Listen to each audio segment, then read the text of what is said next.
تبقى كده لسه مش ملزوقة.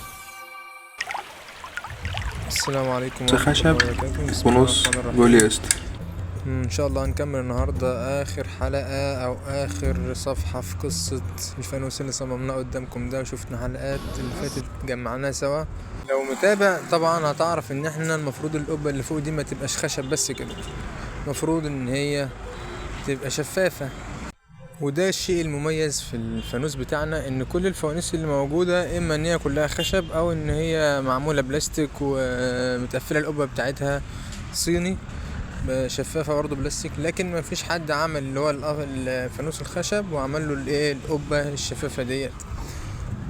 ده اللي احنا نتميز بيه ان شاء الله. اخرنا ليه بقى؟ احنا عشان احنا بنعمل حاجة مش موجودة وبنبدأها من الصفر، يعني احنا مش بننسخ حاجة، لا احنا بنبدأ من الصفر. الحمد لله وصلنا اخيرا للشكل الجميل ده بعد ما كنا خلاص هنقطع الفانوس وزهقنا. هنعدي بقى بسرعة على المراحل اللي مرينا بيها. دي كده كانت اول قطعة احنا عملناها بالقالب الخشب الجميل ده. بعد كده ان احنا بدأنا برضو جينا نستخدم قالب تاني ما نفعش، دخلنا بقى بعد كده ان انا ايه اعمل قالب جبس. عملت القالب الجبس بس للاسف فشل برضو واتكسر.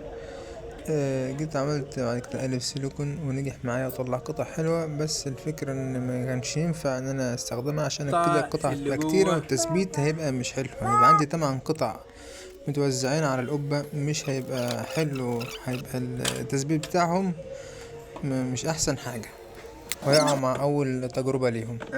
انا كنت بجربها كده محتاجة تثبيت كانت جميلة، بس اللي حصل بقى احنا طبعا عايزين الافضل، فقلت بقى ان انا ايه هعمل هعمل قالب او هعمل نموذج صلصال زي ما انتم شايفين كده. بحيث ان انا ايه خلاص بقى هعمل قالب للاربع قطع مع بعض.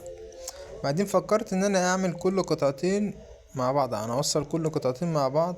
كانت تجربة طبعا، دي كانت تجربة جميلة.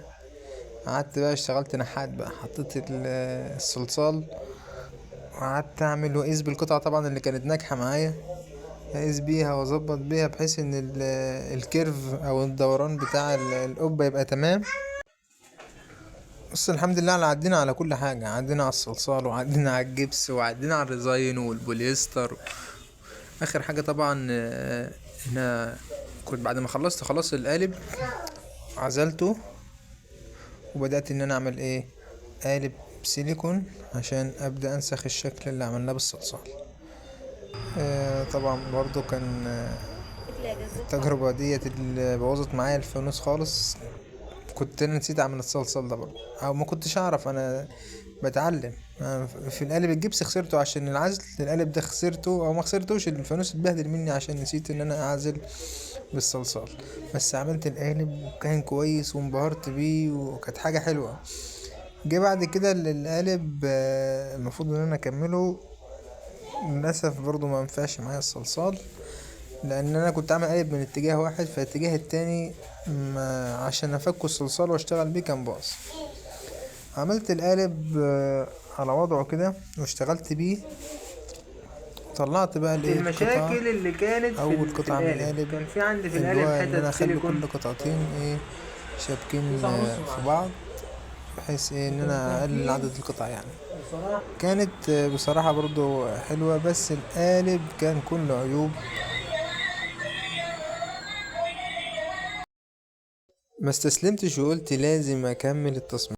بدأنا نفكر في اتجاه مختلف وبطريقة تانية، صممتها اوتوكاد وبالفعل بدأ هندسي جمعتها لازم من يكمل الخشب. هندسي، لأن حاولت أكمله بالطرق اليدوية ما ركبتش على بعضها، فلازم أكمل كل حاجة هندسي. طالما عملنا القبة بدقة وبالملي لازم نعمل الحشوة بتاعتها بالملي برضو عشان تركب على بعضها ميبقاش فيه أي عيوب في الصناعة.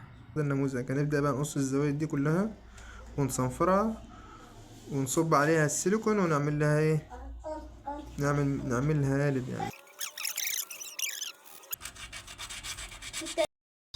بسم الله. نقدر نقول ان احنا في الخطوات النهائية.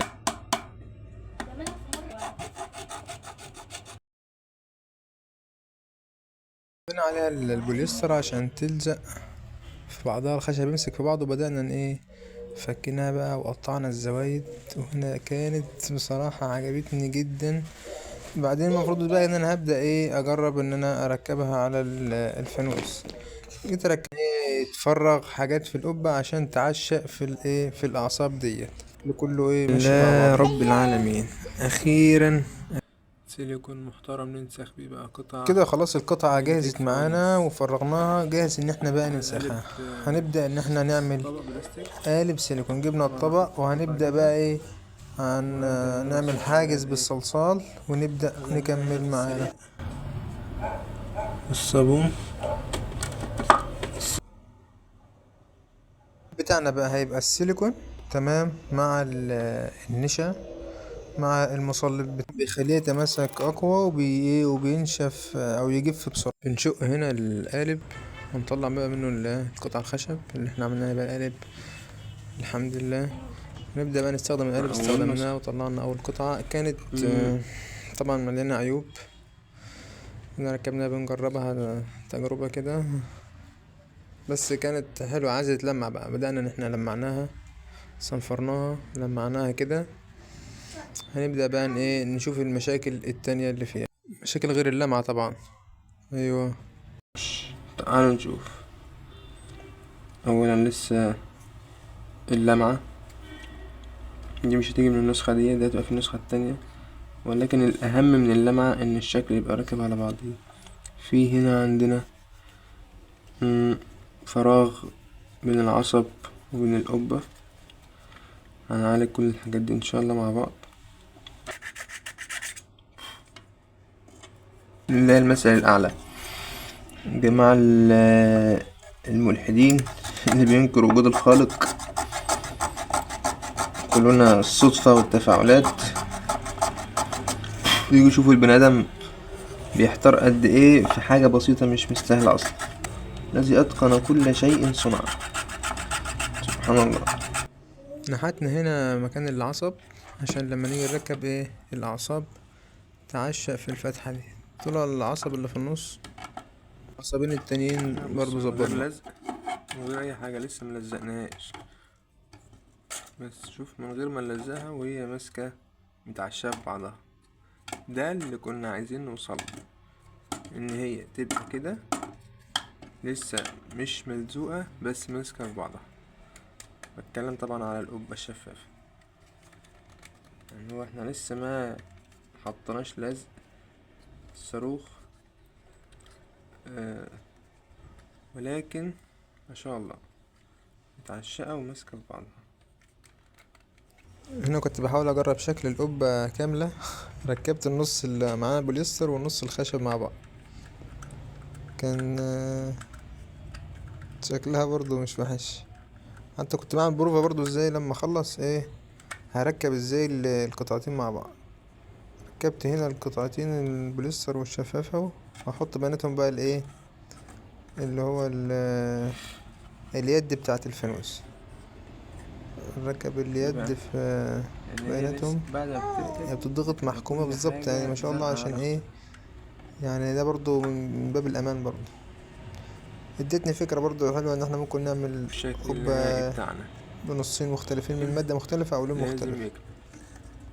وبكده خلصت قصة الفانوس الجميل، مش الفانوس، القطعة الفنية الجميلة ديت.